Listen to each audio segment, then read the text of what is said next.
So I'm going to show you guys yarn overs another way. My little swatch here. So we'll just knit a few so you can see.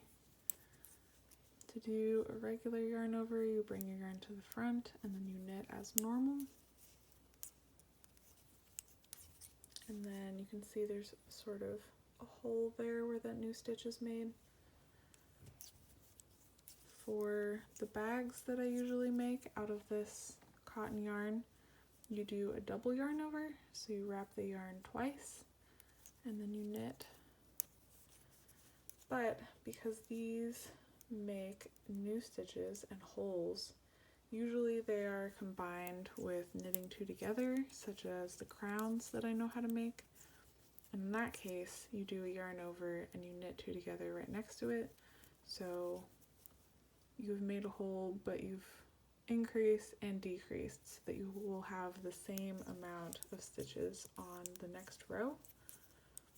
So I'm just going to show you the back side of the row so that you can see the difference between all of those holes that I just made.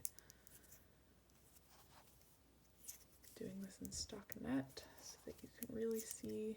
So there's our first new stitch, and you just treat it like a normal stitch and keep going. And then our double yarn over, there are several ways that you can deal with that. So you can just knit into it like a regular stitch and pull both of those loops off, or you can pull one of those loops off first and then go into it. But it's definitely a much bigger hole than just a single yarn over, but that's what we want for the market bags to make them have even more stretch. Alright, so then back on the front side, you can see that we're getting wider here with all those extra stitches.